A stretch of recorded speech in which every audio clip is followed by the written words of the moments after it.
কুরবানির গরু কেনার জন্য বাবাকে টাকা পাঠানোর কথা ছিল সৌদি প্রবাসী সাব্বিরের। তবে ভাগ্যের নির্মম পরিহাসে সে আর হলো না। তার আগেই ছেলের মৃত্যুর সংবাদ আসে বাবার কাছে।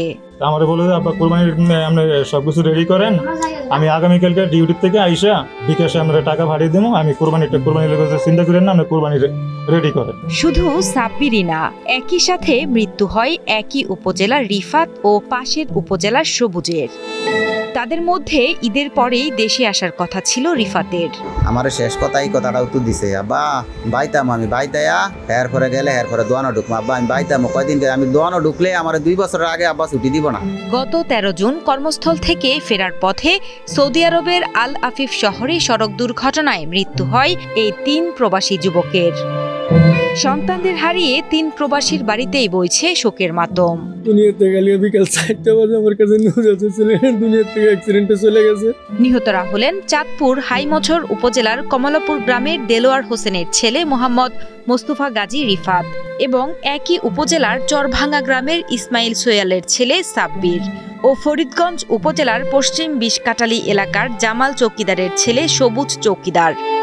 3 জনের মধ্যে 1 জন ঠিকাদার ও 2 জন নির্মাণ শ্রমিক হিসেবে কাজ করতেন বলে জানা যায়।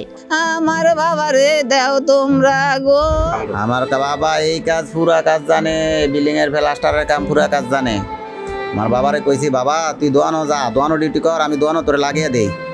7 দিন আগে আমি কইছি, বাবা তোরে দোয়ানো লাগিয়ে দেই। আব্বা আমি আকামা বানামো, আকামা বানানি আমি বাইতাম, বাইতে গেলে রান্না আমার দোয়ানো লাগিয়ে দিন।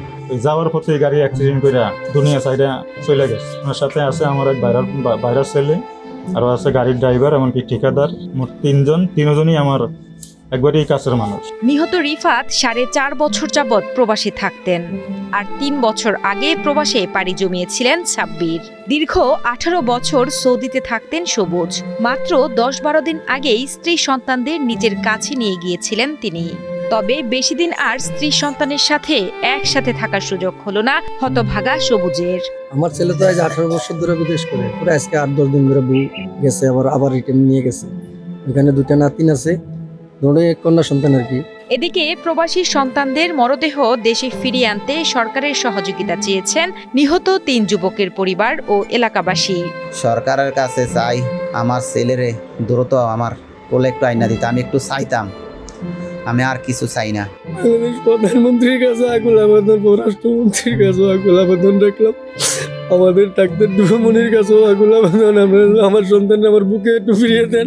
কোনো অর্থবিত্ত আমি চাই না, আমি চাই শুধু যেন আমার ছেলের ডেড বডিটা আমার কাছে আয়া পৌঁছে। আমি এতটুকুই চাই যে আমার ছেলেটা আমার নিজের হাতে আমি নিজে দাফন করতে পারি।